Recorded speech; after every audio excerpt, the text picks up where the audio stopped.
न ये चांद होगा न तारे, न ये चांद होगा न तारे रहेंगे, न ये चांद होगा न तारे रहेंगे। इनकलाबी के साथ मैं हूं शाहिद नज़ीर चौधरी। दोस्तों, आज के वीलॉग के शुरू में आपने एक ही गाना 3 आवाज़ों में सुना है। इनमें से 2 आवाज़ें तो इंडिया की हैं और एक आवाज़ जो है वो पाकिस्तान की है।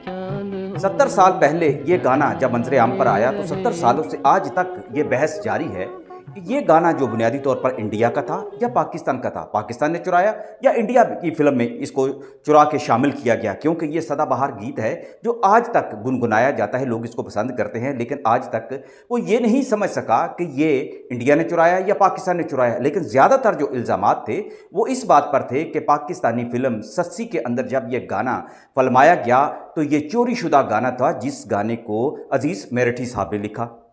अब ये दूसरी तरफ एक कहानी और है कि इस बारे में भी ये कहा जाता है कि ये इंडिया ने गाना जो चुरा कर अपनी फिल्म में शामिल किया था। ये 70 सालों से एक ऐसी कहानी थी जो आज आपके सामने मैं पेश करने लगा हूँ, इसलिए कि एक बहुत बड़े गवाह जो मुझे खुद मिले थे इस हवाले से, जिसका जिक्र मैं अपनी पहली जो है वीडियोस में भी कर चुका हूँ, अजीज़ मेरठी साहब। वो पाकिस्तान के बहुत मशहूर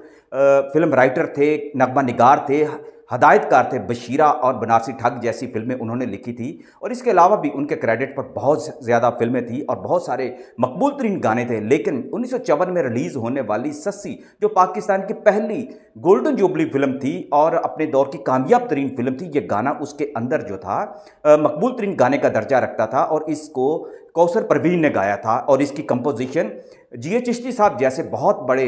पाकिस्तान के मौसीकार थे, उन्होंने इसकी मौसीकी दी थी। ये गाना जो पाकिस्तानी आपने जो सुना, ये गाना कौसर परवीन की जो आवाज़ में है, ये एक ऐसा गाना था जिसका हवाला बाद में बहुत सारी अखबारात ने इंडिया में भी दिया और पाकिस्तान में भी दिया और ये बात साबित करने की कोशिश की। इसकी दलील आज आपको मैं दूंगा। इंडिया में ये जो गाना गाया था, ये हिम्मत कुमार, जो इंडिया के बहुत बड़े खुद भी एक मौसीकार थे और उनका एक बंगाली जो और उनका बंगाल की मौसीकी के हवाले से बहुत बड़ा नाम था। वो खुद भी बहुत खूबसूरत गुलकार थे। उन्होंने ये गीत गाया था जो आज के क्लिप में शुरू में आप देख चुके हैं। जो मर्दाना आवाज़ में जो गाना है वो हिम्मत कुमार साहब ने खुद गाया है, जबकि वो इसी फिल्म जो इंडिया की फिल्म थी 1954 में ही रिलीज़ हुई थी, उसका नाम शर था, ये उसी का गाना था। जबकि दूसरा गाना जो है वो भी इसी फिल्म के अंदर था जो गीता दत्त ने गाया था और इसकी मौसीकी भी जाहिर है एक ही चूंकि ट्यून है तो ये भी हिम्मत कुमार साहब ने दी थी। ये इसी फिल्म का गाना है। अब हुआ क्या, इस मसले को समझने के लिए सबसे पहली जो दलील है वो तो ये है कि मेरी जब अजीज़ मेरठी साहब से मुलाकात हुई, जब वो हमारे पास नवाई वक्त में आया करते थे, तो मैंने उनसे ये भी पूछा था कि आपके हवाले से एक ये बात की जाती है कि आपने सस्सी के अंदर जो मकबूल तरीन जो गाना था वो इंडिया की फिल्म से लिया था, ये कैसे मुमकिन हुआ। तो इत्तेफाक की बात यह है कि अजीज़ मेरठी साहब ने मुझे कोई जवाब नहीं दिया, मेरा हाथ पकड़ा और अली सुफियान आफाकी साहब के पास ले गए, क्योंकि अली सुफियान आफाकी साहब मेरे एडिटर भी थे, मेरे मेंटोर भी थे और इंतहाई ज़्यादा मोतबर पाकिस्तान की फ़िल्म इंडस्ट्री के हवाले से इंसाइक्लोपीडिया और पाकिस्तान की फ़िल्म इंडस्ट्री की तारीख़ लिखने वाले एक बहुत अजीम मौरख भी रहे हैं। वो उनके पास गए तो हंसते हुए कहने लगे, आफाकी साहब, ये शाहिद कहता है मुझे कि मैंने जो फिल्म सस्सी का जो गाना है, ना ये चांद होगा ना तारे रहेंगे,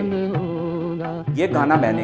इंडिया की फिल्म से चुरा कर लिखा है। इस पर बहस तो बहुत ज़्यादा होती रही है, तनकीद भी होती रही है। आपने खुद इन्हें क्यों नहीं बताया कि ये गाना किसका लिखा हुआ है। खैर, आफाकी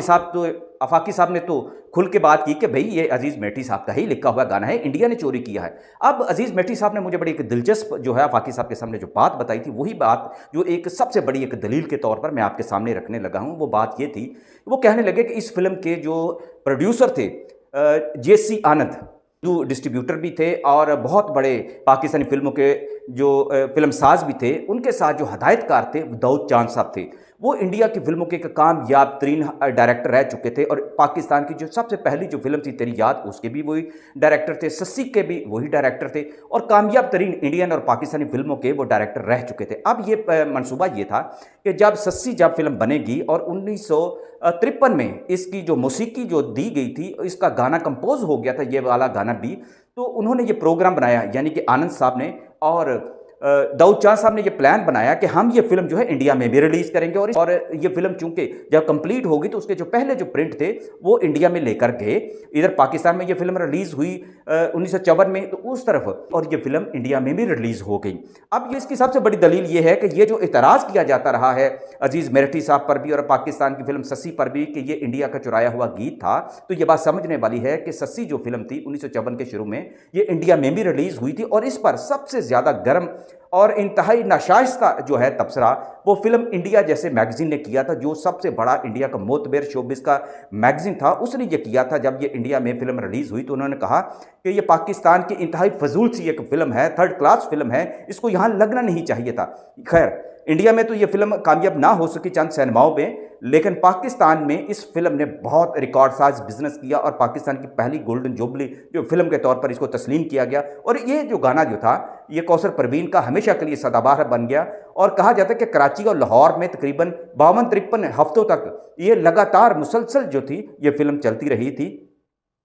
अब दूसरी तरफ देखें, इंडिया से जब ये फिल्म उतार दी गई तो उसके चंद महीनों के बाद इंडिया में शर्त के नाम से एक फिल्म रिलीज की गई जिसमें एक नए अदाकार दीपक को मुतारफ करवाया गया था और ये फिल्म ज़्यादा कामयाब नहीं रही थी, लेकिन उसके अंदर हिम्मत कुमार साहब ने यही गाना जो था इसको कॉपी किया और इसकी ट्यून भी सेम थी। ये पहले हिम्मत कुमार साहब ने खुद गाया, उसके बाद गीता दत्त ने इसको गाया और ये भी इंतहाई मकबूल रहे दोनों गाने। अब मज़े की बात है, फिल्म इंडिया ने जब पाकिस्तान की फिल्म सस्सी और इसके गानों पर तबसरा किया था तो उसने मैगजीन के अंदर लिखा और ये गूगल पर आज भी आपको मिल जाएगा। जब आप सस्सी फिल्म का विकीपीडिया खोलेंगे तो उसके अंदर ये तबसरा शामिल है कि फिल्म इंडिया ने जो तबसरा शाया किया था उसके अंदर इसकी मौसीकी को भी रद्द कर दिया था और कहा था इंतहाई फजूल किस्म की जो है मौसीकी है। अजीब बात यह है कि सस्सी का यही गाना पाकिस्तान में एक रिकॉर्ड बिजनेस का बायस बना, तो इंडिया में भी यह गाना आज भी मकबूल तरीन गानों का दर्जा रखता है और हिम्मत कुमार साहब के पसंदीदा और सबसे मकबूल गानों के तौर पर और गीता दत्त के मकबूल तरीन गानों के तौर पर